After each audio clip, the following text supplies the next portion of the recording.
Minimum 10ാം class മുതൽ വിദ്യാഭ്യാസ യോഗ്യതയുള്ള സുഹൃത്തുക്കളിൽ നിന്ന് നാഷണൽ ഡിഫൻസ് അക്കാഡമിയിലേക്ക് പുതിയ അപേക്ഷ ഇപ്പോൾ സ്വീകരിച്ചു തുടങ്ങിയിട്ടുണ്ട്. ഇനി പറയാൻ പോകുന്ന യോഗ്യതയുള്ള അതുപോലെ താല്പര്യമുള്ള ഉദ്യോഗാർത്ഥികൾക്ക് ഓൺലൈൻ ആയിട്ടുള്ള അപേക്ഷ സമർപ്പിക്കാം. ഓഫ്ലൈൻ അല്ല, ഓൺലൈൻ ആണ് അപേക്ഷ. നമുക്ക് വന്നിട്ടുള്ള ഈ റിക്രൂട്ട്മെന്റിന്റെ മുഴുവൻ വിവരങ്ങളും എന്താണെന്ന് ഈ ഒരു വീഡിയോ ഭാഗത്തിലൂടെ തന്നെ നോക്കാം.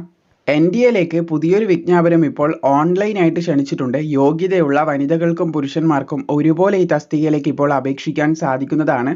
പ്രത്യേകം ശ്രദ്ധിച്ചിരിക്കുക, 2023 ഈ നോട്ടിഫിക്കേഷനിൽ പറയുന്നുണ്ട്. പക്ഷേ ഇപ്പോൾ നിലവിൽ ആക്റ്റീവ് ആയിട്ടുള്ള നോട്ടിഫിക്കേഷനാണ്. നിങ്ങൾക്ക് താഴെ ഡിസ്ക്രിപ്ഷനിൽ കൊടുത്തിട്ടുള്ള ലിങ്കിലൂടെ കയറി അപേക്ഷിക്കാം. സൈറ്റിൽ ആക്റ്റീവാണ് അപേക്ഷ, അത് പ്രത്യേകം ശ്രദ്ധിച്ചിരിക്കുക. അപേക്ഷിക്കാൻ സാധിക്കും, അവസരം കളയണ്ട, ഇപ്പോൾ കയറി നിങ്ങൾക്ക് അപേക്ഷിക്കാം.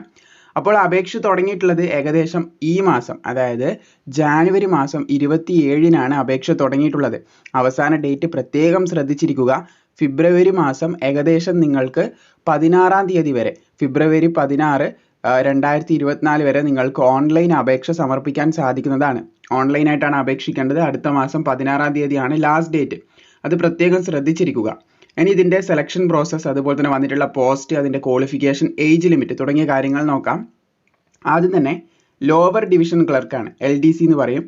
അപ്പം 18 വയസ്സ് മുതൽ 27 വയസ്സ് വരെ അതിന് അപേക്ഷിക്കാൻ സാധിക്കുന്നതാണ്. പ്രായത്തിൽ റിലാക്സേഷൻ ഒക്കെ ഉണ്ട്, അത് നമുക്ക് മുന്നോട്ട് പറയാം, മുഴുവൻ കണ്ട് മനസ്സിലാക്കുക.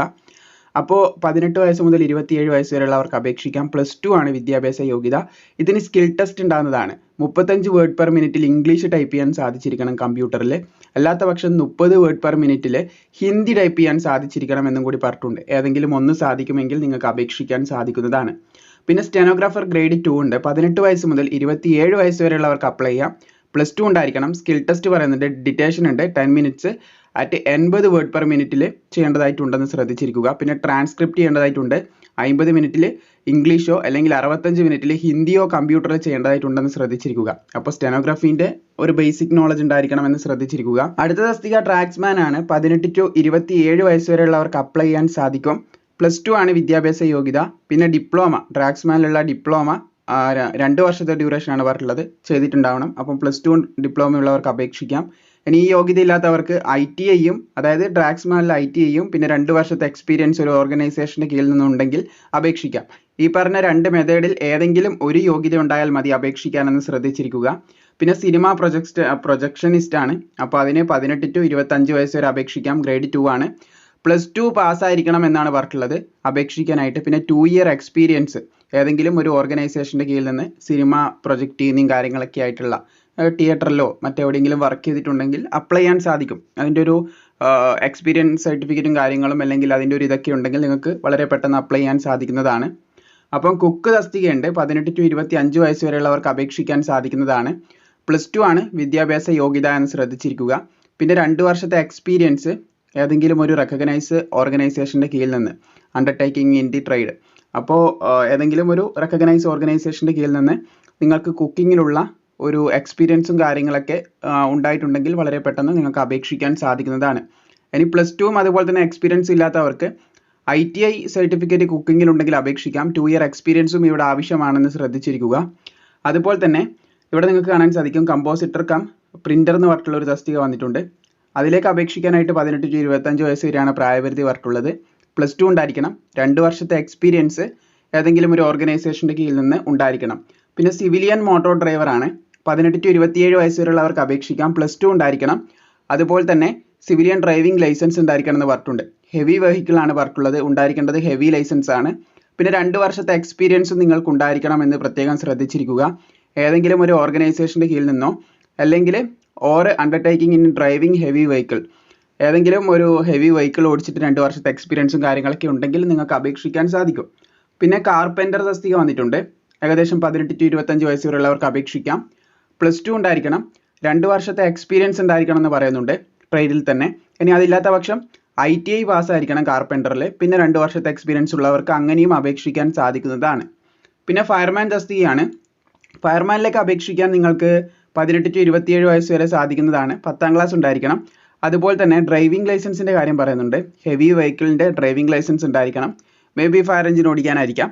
അപ്പോൾ ഹെവി വെഹിക്കിളിൻ്റെ ലൈസൻസ് ഉണ്ടായിരിക്കണം എന്ന് ശ്രദ്ധിച്ചിരിക്കുക. പിന്നെ certificate of minimum 6 month duration in use and maintenance of first aid, അതുപോലെ തന്നെ ഫയർ ഫൈറ്റിംഗ് അപ്ലയൻസസ് ആൻഡ് അതുമായിട്ട് റിലേറ്റ് ചെയ്തിട്ടുള്ള ഫയർ ഫൈറ്റിങ്ങിൻ്റെ കാര്യങ്ങൾ ഇതൊക്കെ ഉപയോഗിക്കാനുള്ള കാര്യങ്ങൾ, അതായത് നിങ്ങൾക്ക് ഫയർ എക്സ്റ്റിങ്ക്യൂഷേഴ്സും കാര്യങ്ങളൊക്കെ ഉപയോഗിക്കാനുള്ള കോഴ്സും അതുപോലെ തന്നെ കാര്യങ്ങളൊക്കെ നിങ്ങൾ ചെയ്തിട്ടുണ്ടായിരിക്കണം. അതിൻ്റെ സർട്ടിഫിക്കറ്റ് കയ്യിലുണ്ടായിരിക്കണം എന്നാണ് പറയുന്നത്. അങ്ങനെയാണെങ്കിൽ നിങ്ങൾക്ക് അപേക്ഷിക്കാം. 10ാം ക്ലാസ്, ഡ്രൈവിംഗ് ലൈസൻസ്, പിന്നെ 6 മാസത്തെ കോഴ്സിൻ്റെ ഒരു സർട്ടിഫിക്കറ്റും കൂടി ചോദിക്കുന്നുണ്ട്.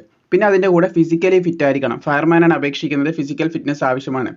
പിന്നെ ഡിസേബിൾ ആയിട്ട് ഉണ്ടെങ്കിൽ മുൻഗണന ലഭിക്കുന്ന ഒരു യോഗ്യതയായിട്ട് പറഞ്ഞിട്ടുള്ളത് 1 ഇയർ എക്സ്പീരിയൻസ് ഇൻ ദി ട്രേഡിലുള്ളവർക്ക് മുൻഗണന നൽകപ്പെടും. ഏതെങ്കിലും രീതിയിൽ നിങ്ങൾ മറ്റെവിടെയെങ്കിലും ഓർഗനൈസേഷനിലൊക്കെ വർക്ക് ചെയ്തിട്ട് 1 ഇയർ എക്സ്പീരിയൻസ് ഉണ്ടെങ്കിൽ അവർക്ക് മുൻഗണന നൽകപ്പെടുന്നതാണ്.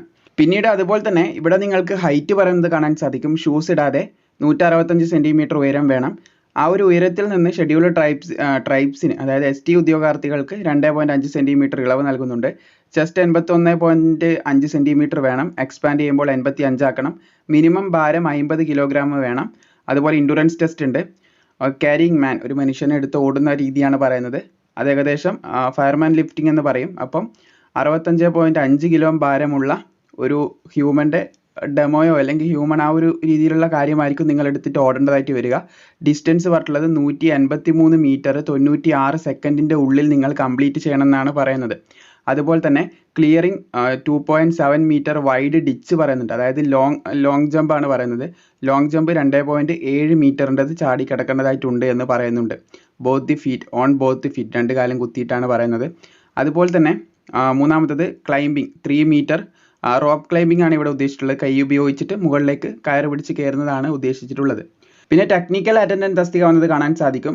ബേക്കർ ആൻഡ് കോൺഫെക്ഷനർ തസ്തികയാണ്. 18 to 25 വയസ്സ് വരെയുള്ളവർക്ക് അപേക്ഷിക്കാം. ITI സർട്ടിഫിക്കറ്റ് സമാന മേഖലയിലുള്ളവർക്ക് അപ്ലൈ ചെയ്യാൻ സാധിക്കും. ITI ഇല്ലാത്തവർക്ക് 10ാം ക്ലാസ്സും സമാന മേഖലയിൽ ഒരു 1 ഇയർ എക്സ്പീരിയൻസും ഉണ്ടെങ്കിലും അപേക്ഷിക്കാൻ സാധിക്കുന്നതാണ്.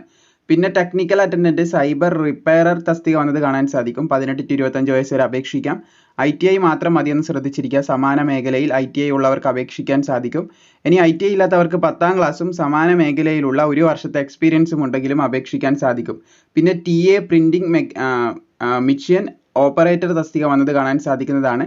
18 to 25 വയസ്സ് വരെയുള്ളവർക്ക് അപേക്ഷിക്കാൻ സാധിക്കും. ITI ആണ് യോഗ്യതയായിട്ട് പറഞ്ഞിട്ടുള്ളത്. സമാന മേഖലയിൽ ITI ഉള്ളവർക്ക് അപേക്ഷിക്കാം. ഇനി ITI ഇല്ലാത്ത പക്ഷം 10ാം ക്ലാസ്സും അതുപോലെ തന്നെ സമാന മേഖലയിൽ 1 വർഷത്തെ എക്സ്പീരിയൻസും ഉണ്ടെങ്കിലും അപേക്ഷിക്കാൻ സാധിക്കും. ട്രേഡിലാണ് പറയുന്നത്. പിന്നെ അതുപോലെ തന്നെ TA ബൂട്ട് റിപ്പയറർ പറയുന്നുണ്ട്. 18 to 25 വയസ്സ് വരെയുള്ളവർക്ക് അപേക്ഷിക്കാം. ITI ഉണ്ടായിരിക്കണം സമാന മേഖലയിൽ. അതില്ലാത്ത പക്ഷം നിങ്ങൾക്ക് ജസ്റ്റ് 10ാം ക്ലാസ്സും അതുപോലെ തന്നെ ബൂട്ട് റിപ്പയറർ, അതായത് സമാന മേഖലയിൽ 1 വർഷത്തെ എക്സ്പീരിയൻസും ഉണ്ടെങ്കിലും അപേക്ഷിക്കാൻ സാധിക്കുമെന്ന് ശ്രദ്ധിച്ചിരിക്കുക. ആൻഡ് ഫൈനലി മൾട്ടി ടാസ്കിങ് സ്റ്റാഫാണ് വന്നിട്ടുള്ളത്. ഓഫീസ് ആൻഡ് ട്രെയിനിങ്, അപ്പോൾ MTS വന്നത് കാണാൻ സാധിക്കുന്നതാണ്. 18 to 25 വയസ്സ് വരെയുള്ളവർക്ക് അപേക്ഷിക്കാം. 10ാം ക്ലാസ് സിംപ്ലി പാസ്സായാൽ തന്നെ നിങ്ങൾക്ക് ഈ ഒരു തസ്തികയിലേക്ക് മൾട്ടി ടാസ്കിങ് സ്റ്റാഫിന് അപേക്ഷിക്കാൻ സാധിക്കുന്നതാണ്. ഈ ഒരു ഏജിൽ നിന്ന് 18 to 25, അതുപോലെ തന്നെ 18 to 25, പിന്നെ 18 to 27, അങ്ങനെ നിരവധി ഏജ് നമ്മൾ ഇവിടെ പറഞ്ഞു പോയിട്ടുണ്ടായിരുന്നു. ഈ ഒരു ഏജിൽ നിന്നെല്ലാം നിങ്ങൾക്ക് ഏജ് റിലാക്സേഷൻ നൽകപ്പെടുന്നുണ്ട്. SC ST ഉദ്യോഗാർത്ഥികൾക്ക് 5 വർഷത്തെ ഇളവും OBC ഉദ്യോഗാർത്ഥികൾക്ക് 3 വർഷത്തെ പ്രായത്തിൽ ഇളവുമാണ് നൽകപ്പെടുന്നത് എന്ന് ശ്രദ്ധിച്ചിരിക്കുക. ഇനി ഇതിൻ്റെ അപേക്ഷ സമർപ്പിക്കേണ്ട ലിങ്കും പിന്നെ ഈ ഒരു നോട്ടിഫിക്കേഷനും താഴെ ഡിസ്ക്രിപ്ഷനിൽ കൊടുത്തിട്ടുണ്ട്. എന്തെങ്കിലും ഡൗട്ട് വരികയാണെങ്കിൽ നിങ്ങൾക്ക് അവിടെ കയറി ഇത് ഡൗൺലോഡ് ചെയ്ത് ചെക്ക് ചെയ്യാവുന്നതാണ്. ഓൾസോ കമൻറ്റ് ബോക്സിൽ ചോദിക്കാവുന്നതുമാണ് എന്ന് ശ്രദ്ധിച്ചിരിക്കുക. അപേക്ഷിക്കേണ്ട വെബ്സൈറ്റ് ലിങ്കാണിത്. ഈ വെബ്സൈറ്റ് ലിങ്കാണ് താഴെ ഡിസ്ക്രിപ്ഷനിൽ കൊടുത്തിട്ടുള്ളത്. പ്രത്യേകം ശ്രദ്ധിച്ചിരിക്കേണ്ട കാര്യം, ഇതിൻ്റെ സെലക്ഷൻ ഒന്ന് ചുരുക്കി പറയാം. നിങ്ങൾ അപേക്ഷ സമർപ്പിച്ചു കഴിഞ്ഞാൽ എല്ലാവരെയും ക്ഷണിക്കത്തില്ല. അതായത് മിനിമം 10th ബേസിൽ തന്നെ MTSന് അപേക്ഷിക്കുന്ന അനേകം പേരുണ്ടാവും. അപ്പോൾ അവരിൽ നിന്ന് ഷോർട്ട് ലിസ്റ്റ് ചെയ്യും. SSLCൻ്റെ മാർക്കിൻ്റെ അടിസ്ഥാനത്തിലും അങ്ങനെ വിവിധ ക്രൈറ്റീരിയ വെച്ചിട്ട് അവരെ ഷോർട്ട് ലിസ്റ്റ് ചെയ്യും. ആ ഷോർട്ട് ലിസ്റ്റ് ചെയ്യുന്ന ഉദ്യോഗാർത്ഥികളെ എന്ത് ചെയ്യുമെന്ന് വെച്ച് കഴിഞ്ഞാൽ അവരെ ക്ഷണിക്കും. ഇമെയിൽ മുഖാന്തരവും അതുപോലെ തന്നെ മെസ്സേജ് മുഖാന്തരം അവർക്ക് ഫോണിലേക്ക് മെസ്സേജ് പോകും. അപ്പോൾ ആ ഒരു മെസ്സേജിലൂടെ നിങ്ങൾ ഷോർട്ട് ലിസ്റ്റഡ് ആണ്, നിങ്ങൾക്ക് ഡോക്യുമെൻറ്റ് വെരിഫിക്കേഷന് വരാമെന്നൊക്കെ പറഞ്ഞിട്ടുള്ള ഷോർട്ട് ലിസ്റ്റിൻ്റെ ഒരു ഡീറ്റെയിൽസ് ആയിരിക്കും അവർക്ക് പ്രൊവൈഡ് ചെയ്യുക. അപ്പോൾ ആ ഒരു ഡോക്യുമെൻറ്റ് വെരിഫിക്കേഷന് പോയിട്ട് കൃത്യമായിട്ടുള്ള രേഖകൾ ഹാജരാക്കി ആരാണോ അത് ഫുൾഫിൽ ചെയ്യുന്നത് അവർക്ക് തീർച്ചയായിട്ടും റിട്ടൺ എക്സാമിന് അപ്പിയർ ചെയ്യാൻ സാധിക്കുന്നതാണ്. എന്നിട്ട് ആ ഒരു രീതിയിലാണ് സെലക്ഷൻ പോകുന്നത്. റിട്ടൺ, അതുപോലെ തന്നെ സ്കിൽ ടെസ്റ്റ് ഉള്ളതിന് സ്കിൽ ടെസ്റ്റ്, അതുപോലെ ചിലതിന് ഫിസിക്കലാണ്, ഫയർമാന് ഫിസിക്കലാണ്, അപ്പോൾ ഫിസിക്കൽ ഉള്ളതിന് ഫിസിക്കൽ, ആ ഒരു മെത്തേഡിൽ പോകും. പിന്നെ ഇതിൻ്റെ സിലബസും റിട്ടൺ എക്സാമിൻ്റെ സിലബസും കാര്യങ്ങളൊക്കെ ഇവിടെ കൊടുത്തിട്ടുണ്ട്. അതായത് question on general intelligence and reasoning will be non verbal considering the function of attached to the post ആണ് പറഞ്ഞിട്ടുള്ളത്. തസ്തികയുമായി ബന്ധപ്പെട്ടിട്ടുള്ള രീതിയിൽ നിങ്ങൾക്ക് ഇതിൽ ക്വസ്റ്റ്യൻ വരുമെന്ന് പറയുന്നുണ്ട്. ഇവിടെ നിങ്ങൾക്ക് കൃത്യമായിട്ട് കാണാൻ സാധിക്കും. Question on numerical aptitude and general English up to the level of minimum education qualification prescribe for the post. അതായത് നിങ്ങൾക്ക് മിനിമം യോഗ്യത എന്താണോ, ഫോർ എക്സാമ്പിൾ ഇവിടെ പറയുന്നുണ്ട് 10th വെച്ച് അപേക്ഷിക്കുന്നതാണെങ്കിൽ 10th ലെവൽ ക്വസ്റ്റ്യൻസ് നിങ്ങൾ പ്രതീക്ഷിക്കേണ്ടതായിട്ടുള്ളത്. +2 ആണെങ്കിൽ +2 ലെവൽ വരെയുള്ള ക്വസ്റ്റ്യൻസ് നിങ്ങൾക്ക് പ്രതീക്ഷിക്കാൻ സാധിക്കും. ഏതിലാന്ന് നോക്കുകയാണെങ്കിൽ ഇംഗ്ലീഷ്, മാത്സ്, സയൻസ് എക്സെട്ര തുടങ്ങിയ കാര്യങ്ങളൊക്കെ നിങ്ങളുടെ വിദ്യാഭ്യാസ യോഗ്യത അനുസരിച്ചിട്ട് ചോദ്യങ്ങൾ വരത്തുള്ളൂ എന്ന് പറയുന്നുണ്ട്. ക്വസ്റ്റ്യൻസ് ഓൺ ജനറൽ അവയർനെസ്സും അതിൽ ഉൾപ്പെടും, ആ ഒരു ടൈപ്പിലേ വരത്തുള്ളൂ എന്ന് പറയുന്നുണ്ട്. ഇംഗ്ലീഷിലും ഹിന്ദിയിലും നമുക്ക് പരീക്ഷ എഴുതാൻ സൗകര്യം ഉണ്ടാവും. പക്ഷേ ഇംഗ്ലീഷ് ലാംഗ്വേജ് നമ്മൾ ഇംഗ്ലീഷിൽ തന്നെ എഴുതേണ്ടതായിട്ട് വരും എന്ന് ശ്രദ്ധിച്ചിരിക്കുക. പിന്നെ സ്കിൽ ടെസ്റ്റ് ആയിരിക്കും ഉണ്ടാവുക. സ്കിൽ ടെസ്റ്റ്, ട്രേഡ് ടെസ്റ്റ് തുടങ്ങിയ കാര്യങ്ങളായിരിക്കും ഉണ്ടാവുക. ട്രേഡ് ടെസ്റ്റ് എന്ന് പറയുമ്പോൾ നമ്മുടെ ഡ്രൈവിംഗ് തസ്തികയിലൊക്കെ ട്രേഡ് ടെസ്റ്റ് ആവശ്യമായിരിക്കും, നമ്മൾ അത് കാണിച്ചു കൊടുക്കേണ്ടതായിട്ട് വരും. സോ ഇത്രയധികം കാര്യങ്ങളാണ് പ്രധാനമായിട്ടും പറയേണ്ടത്. പിന്നെ ഈ ഒരു നോട്ടിഫിക്കേഷൻ ഇമ്പോർട്ടൻ്റ് ആണ്. കാരണം എന്താണെന്ന് വെച്ച് കഴിഞ്ഞാൽ നിങ്ങൾക്ക് ഇവിടെ കാണാൻ സാധിക്കും എക്കണോമിക്കലി വീക്കർ സെക്ഷനൊക്കെ ഇതിൻ്റെ ഇത് കിട്ടുന്ന സമയത്ത്, അതായത് ഇതിൻ്റെ ഒരു സെലക്ഷൻ കിട്ടുന്ന സമയത്ത് അവർ ഇവിടെ ഈ ഒരു സംഭവമൊക്കെ ഫില്ല് ചെയ്തിട്ട് കൊണ്ടുപോകേണ്ടതായിട്ടുണ്ട്. ഇവിടെ കുറച്ച് കാര്യങ്ങൾ അവർ തന്നെ ഫില്ല് ചെയ്ത് തന്നിട്ടുണ്ട്. ക്രൈറ്റീരിയയും കാര്യങ്ങളൊക്കെ 2023-24 എന്നൊക്കെയുള്ള കാര്യങ്ങളൊക്കെ ഫില്ല് ചെയ്തിട്ടുണ്ട്. Valid for the year of 2023-24 പറഞ്ഞിട്ടുള്ളത്. അപ്പോൾ ആ ഒരു സംഭവം ഇവിടെ കൃത്യമായിട്ട് നിങ്ങൾ ഫില്ല് ചെയ്യേണ്ടതായിട്ടുണ്ട്. ഡിസബിലിറ്റി സർട്ടിഫിക്കറ്റ് അങ്ങനെയുള്ളവർ അതിൻ്റെ ഫില്ല് ചെയ്യണം. അതുപോലെ തന്നെ ഇവിടെ ഓരോന്ന് കൊടുത്തത് കാണാൻ സാധിക്കും. ഫിസിക്കൽ ലിമിറ്റേഷൻ അങ്ങനെ എന്തെങ്കിലും ഉണ്ടെങ്കിൽ, എക്സാമിനേഷൻ്റെ അങ്ങനെ എന്തെങ്കിലും ഉണ്ടെങ്കിൽ അത് ഫില്ല് ചെയ്യണം. അപ്പോൾ ഈ ഒരു നോട്ടിഫിക്കേഷൻ ഇമ്പോർട്ടൻ്റ് ആണ്. താഴെ ഡിസ്ക്രിപ്ഷനിൽ കൊടുത്തിട്ടുണ്ട്. Other backward classes OBC applying for the post under government of India. OBCക്ക് അപേക്ഷിക്കുമ്പോൾ അവർക്ക് അവരുടേതായിട്ടുള്ള റിസർവേഷൻ കിട്ടാനുള്ള സംഭവങ്ങളാണ് ഇവിടെ കൊടുത്തിട്ടുള്ളത്. അപ്പോൾ അങ്ങനെ ഓരോരോ സംഭവങ്ങൾ നിങ്ങൾക്ക് ഡോക്യുമെൻ്റ് വെരിഫിക്കേഷനൊക്കെ പോകുമ്പോൾ ഈ കാര്യം അത്യാവശ്യമായിരിക്കും. അപ്പോൾ അതൊന്ന് ശ്രദ്ധിച്ചിരിക്കുക. കാസ്റ്റ് സർട്ടിഫിക്കറ്റ് കാര്യങ്ങൾ ഇതൊക്കെ ഇവിടെ കൊടുത്തിട്ടുണ്ട്. സർട്ടിഫിക്കറ്റ് പ്രിസ്ക്രൈബ് ഫോർ SC STക്ക് വേണ്ടിയിട്ടുള്ളത്. ജസ്റ്റ് അതൊക്കെ ഒന്ന് ശ്രദ്ധിച്ചിരിക്കുക. താല്പര്യമുള്ള ഉദ്യോഗാർത്ഥികൾ അപ്ലൈ ചെയ്യുക. അപ്ലൈ ചെയ്യാനുള്ള ലിങ്കും പിന്നെ ഈ ഒഫീഷ്യൽ നോട്ടിഫിക്കേഷൻ ഡിസ്ക്രിപ്ഷനിൽ ലഭിക്കുന്നതായിരിക്കും. സംശയങ്ങൾ ഉണ്ടെങ്കിൽ നിങ്ങൾക്ക് കമൻറ്റ് ബോക്സിൽ ചോദിക്കാം. പറഞ്ഞതുപോലെ നോട്ടിഫിക്കേഷൻ താഴെ കൊടുത്തിട്ടുമുണ്ട്.